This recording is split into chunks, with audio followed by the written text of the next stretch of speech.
जीनिया का गुस्सा अब लगातार बढ़ता जा रहा है। उसे लगता है कि उसकी अपनी बहन आयला ने उसकी जिंदगी की सबसे बड़ी खुशी उससे छीन ली है।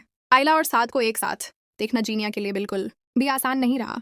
जब आयला अपने घर वापस आती है तो जीनिया उसे नाराज होकर कहती है कि तुमने मेरे साथ बिल्कुल अच्छा नहीं किया, तुमने मुझसे मेरी मोहब्बत छीन ली। आयला उसे समझाने की कोशिश करती है कि उसने जानबूझकर ऐसा कुछ नहीं किया, लेकिन जीनिया उसकी कोई बात सुनने को तैयार नहीं होती। जीनिया गुस्से में कहती है कि अगर तुम चाहती तो आप इससे शादी कर सकती थी और मुझे साथ के साथ रहने देती, लेकिन तुमने मेरी खुशियां बर्बाद कर दी।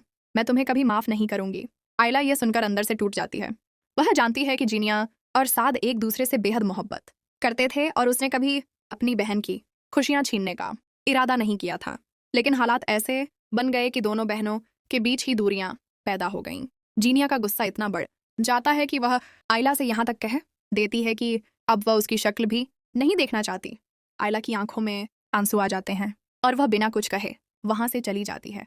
दूसरी तरफ जीनिया के इस रवैये से उसके पिता भी बेहद परेशान हो चुके होते हैं। उन्हें समझ नहीं आता कि आखिर जीनिया अपनी बहन से इतनी नफरत क्यों करने लगी है। वह जीनिया को समझाते हुए कहते हैं कि आयला ने तुम्हारे साथ जानबूझकर कुछ गलत नहीं किया, तुम्हें अपनी बहन के बारे में भी सोचना चाहिए। लेकिन जीनिया किसी की बात सुनने के लिए तैयार नहीं होती। वह गुस्से और दर्द में कहती है कि अगर आप सबको मैं ही गलत लगती हूँ तो मुझे ही खत्म कर दीजिए। आखिर मैं ही सबकी जिंदगी में परेशानी बन गई हूँ। ये सुनकर उसके पिता का गुस्सा और बढ़ जाता है।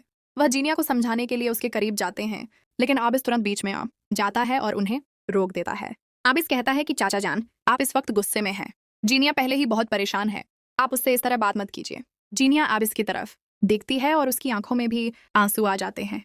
उसे समझ नहीं आता कि आखिर उसकी जिंदगी इतनी उलझ क्यों गई है। उधर आयला अकेले बैठकर जीनिया की बातें याद करती रहती है।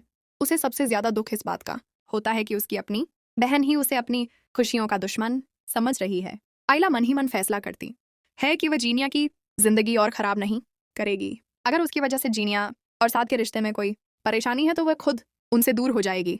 लेकिन दूसरी तरफ जीनिया का गुस्सा अभी शांत नहीं हुआ है। वह साद को आयला से दूर करने के लिए कोई भी कदम उठाने को तैयार दिखाई देती है। अब आने वाले वक्त में सबसे बड़ा सवाल यही है कि क्या आयला अपनी बहन की खुशी के लिए साद से हमेशा के लिए दूर हो जाएगी? क्या जीनिया को अपनी गलती का एहसास होगा? और क्या आबिस दोनों बहनों के बीच पैदा हुई इस बड़ी गलतफहमी को खत्म